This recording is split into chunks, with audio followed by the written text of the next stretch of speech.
mondo dei concimi, il mondo dei biostimolanti sta già andando verso un utilizzo diverso, cioè sta cambiando l'approccio, perché la tematica del clima, ma non solo, no? Sta portando a essere più efficienti. Il breeding è una cosa molto più lunga. Per fare una varietà ci vogliono sempre questi benedetti 10 anni, anche se abbiamo cercato di accelerare il più possibile con la mappatura, di tutta una serie di cose, ma comunque alla fine, perché la varietà arrivi in commercio e abbia uno sviluppo, questi benedetti 10 anni servono sempre. E quindi è molto difficile per noi andare dietro a questi cambiamenti. Quando una società deve lanciare un nuovo prodotto, tendenzialmente può fare un'analisi, un tipo di analisi che si chiama PESTEL, non so, ha un nome bruttissimo. Non so se qualcuno di voi l'ha mai vista, io non la conoscevo, l'ho fatta insieme a Magren, ho preso alcuni spunti e quando si lancia un prodotto nuovo, in teoria le società analizzano il prodotto nel contesto in cui lo andranno a lanciare, ok? E analizzano tutta una serie di fattori che sono politici, economici, sociali, tecnologici, ambientali e anche legali. Abbiamo provato a farlo sul frumento tenero per vedere che cosa usciva fuori. E ho messo alcuni punti che sono interessanti, alcuni non li ho inseriti, alcuni li ho messi in rosso per darvi un'idea del contesto del grano nel mondo del frumento tenero, nel mondo in generale. Poi parliamo di Italia, ma possiamo parlare di Europa. Abbiamo appunto, e questi sono i punti chiave, quindi c'è un problema, ci sono dei punti politici che li ho elencati: riduzione dell'azoto, far più forte, mi collego a quello che ha già detto Massimo, alcune cose non ci siamo parlati ma sono molto simili. Poi abbiamo problemi economici, cioè i punti economici, la competizione con altre specie, l'incremento della domanda globale, la volatilità dei prezzi, l'uso del semicertificato. Noi viviamo di royalty e quindi capite che quanto è importante. Poi ci sono delle posizioni, dei punti chiave sociali che dobbiamo tenere in considerazione: la celiachia, l'intolleranza al glutine, la sostenibilità, quindi le filiere, il biologico, la parte tecnologica, gli ibridi, la rivoluzione digitale, il precision farming, e poi i fattori ambientali che sono tutti in rosso e poi dopo li vedremo. Gli cambiamenti climatici, dobbiamo cambiare le tipologie di semine tra autunnali e primaverili, dobbiamo cercare delle varietà che siano più adattabili al clima mediterraneo, abbiamo nuove malattie e nuove razze all'interno delle malattie, abbiamo le resistenze ai fungicidi e agli erbicidi e infine abbiamo anche dei punti legali: la sicurezza alimentare, l'ha detto prima Massimo, quindi soprattutto le tossine, e la cancellazione di molti agrofarmaci IPC. Per forza nel breeding questa è una considerazione, tutte queste considerazioni. Facendo breeding noi già le dobbiamo tenere in considerazione. Okay? Dove dobbiamo lavorare? La politica ci dice che si riduce l'azoto. L'abbiamo fatto vedere, l'avete fatto vedere, però noi dobbiamo fare qualcosa a livello di breeding. E cosa stiamo facendo? Stiamo cercando di scoprire se le varietà, io uso la parola varietà, le linee, hanno una capacità di sfruttare meglio i nutrimenti del terreno. Banalmente voi mi direte: beh certo, un grano di forza, un grano qualificabile sfrutta di più. Sì, ma in quale contesto? In quello della fertilità che tutti conosciamo, ma in condizioni di stress. Questo è una cosa che stiamo vedendo, lo stiamo provando a fare. Attualmente vi dico di no, noi direttamente. Ci sono alcune società, alcuni enti dove veramente l'estremizzazione del clima serve per capire in aridità come andranno le future linee, che lavorano anche sotto questi aspetti. Non lo facciamo noi, però se lo fa qualcuno poi nel grande mondo del breeding, che poi è tutto collegato, probabilmente riusciremo anche noi a testare alcune di queste cose. Poi abbiamo un problema appunto economico, abbiamo un incremento della domanda globale, quindi per forza di cose noi dobbiamo cercare di produrre sempre di più. Le varietà di tenero tradizionali, parlando di incroci o di ibridi, senza andare a toccare altri argomenti, devono essere più produttivi e soprattutto più stabili. Poi abbiamo la parte sociale, abbiamo la sostenibilità. Io ci ho messo dentro le filiere, è vero, chiediamo, il mercato ci chiede delle varietà sempre più adeguate alle loro esigenze, alle esigenze del mercato, del consumatore finale. Non si fa più il breeding di una volta: varietà produttiva, resiste a questa malattia, se non ci resiste facciamo i trattamenti. No, deve avere il PSUL, il peso specifico deve essere buono, le proteine deve essere un certo tipo di glutine, quindi è cambiato tantissimo, non si può più solo iscrivere. Noi abbiamo una serie di linee che hanno una grandissima produttività, non le possiamo portare avanti perché hanno il PSUL elevato, chiuso, l'argomento è finito.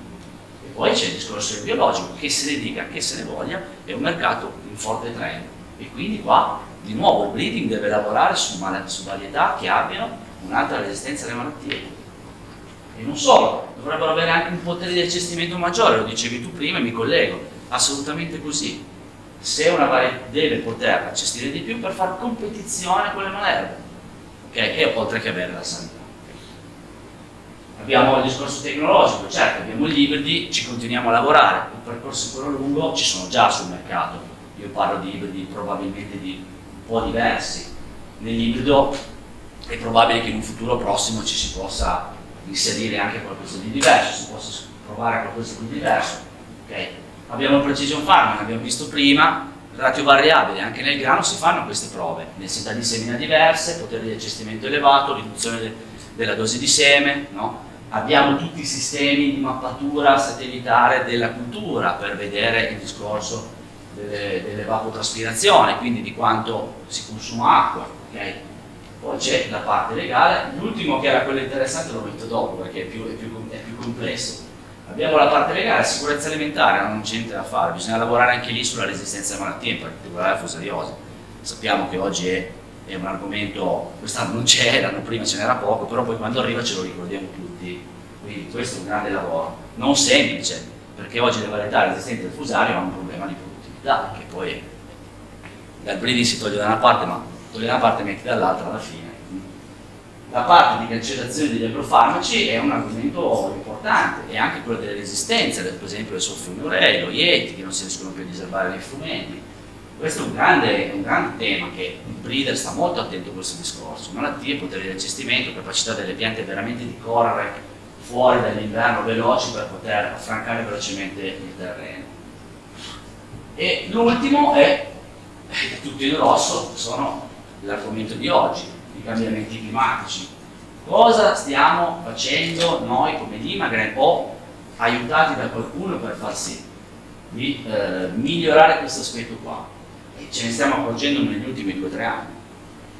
Abbiamo aumentato, abbiamo località di sperimentazione di protezione di quest'estate in clima più aridi, quindi è vero, io provo a Grano Voghera, che è la patria del grano tenero, poi la provo in Veneto, poi la provo a Tolentino e vado a Foggia. In realtà anche con i colleghi, per esempio spagnoli, si fanno delle prove, sempre in Spagna del Sud, per esempio, che quest'anno è stato terribile, cioè il grano non c'è proprio più, sembrava che avessero diserbato col rando, che poi è passato a trinciastocchi, cioè proprio pelato, per vedere e capire se ci sono delle linee che hanno questa capacità, ma è molto difficile, perché pensate anche agli investimenti che dobbiamo fare o alle persone che devono lavorare sotto questo aspetto qua. Sfalsiamo periodi di semina, quindi prima facevamo le semine autunnali, facciamo le semine autunnali precoci, quelle medie, quelle tardive, cambiamo la dose di seme, cioè proviamo tutte le soluzioni per capire poi il comportamento. Perché oggi banalmente la gente mi dice bisogna accorciare la varietà di grano qui. Ah sì,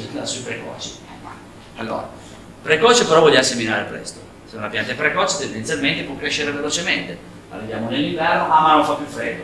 Sì, come non doveva anche piovere, l'altro anno ha piovuto, quest'anno no. Arriva un ritorno di freddo, perdiamo la cultura. E le gelate, magari non qua, siamo attaccati al mare, ma noi piemontesi lo sappiamo, 3-4 maggio arriva il gelo, se tu hai una varietà estremamente anticipata il rischio è di non produrre.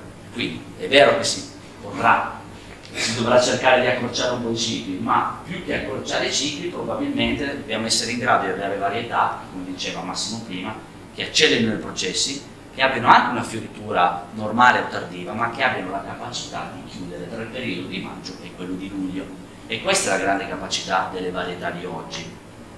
Per esempio anche Astrolabe è andato bene quest'anno, è andato bene perché è riuscito a chiudere in tempo, ed è una delle caratteristiche che con i breeder si cerca di fare. Le varietà francesi di 20 anni fa si adattavano in Piemonte bene, in altre zone faticavano col peso specifico e chiudevano male, perché fiorivano lunghe, accumulavano lunghe e chiudevano lunghe. Oggi stiamo riducendo questa parte qua, dovremmo probabilmente ancora provare a ridurla di più. Probabilmente, dico anche questo, in futuro magari dovremmo pensare di accontentarci forse a produzioni, questa è una mia idea, magari un po' più basse ma più costanti, okay? Per sopperire se il clima va verso questa tendenza.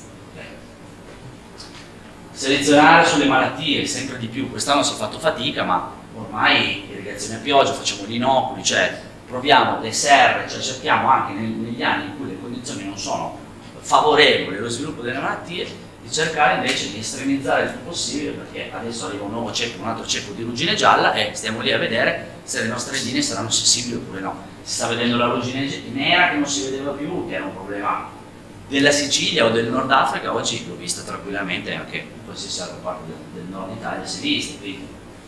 Poi dobbiamo lavorare di più sulla selezione delle virosi, del nanismo, che è storico nell'orzo, scusate, ma se si deve anticipare le semine e vogliamo questo, dobbiamo essere in grado di avere varietà resistenti, perché altrimenti il rischio è che poi l'attacco di afide non possiamo fare trattamenti, non possiamo entrare, non dobbiamo entrare per cercare di appunto non impattare sull'ambiente, però dobbiamo trovare la resistenza. Okay?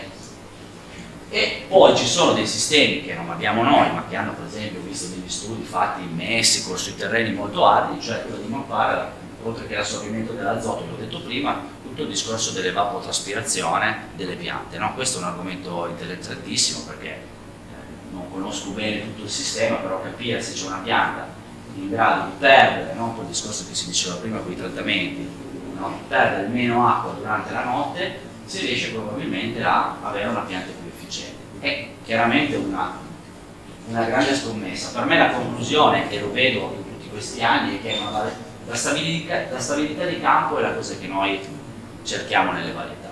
Io dico sempre a un agricoltore: ho fatto benissimo questa varietà, aspetta, me lo dici tra 5 anni, perché se voi guardate il panorama della varietà italiano è fatto in 10 anni di prove nazionali frumenti interno, di varietà medio tardive, questo è di fatto.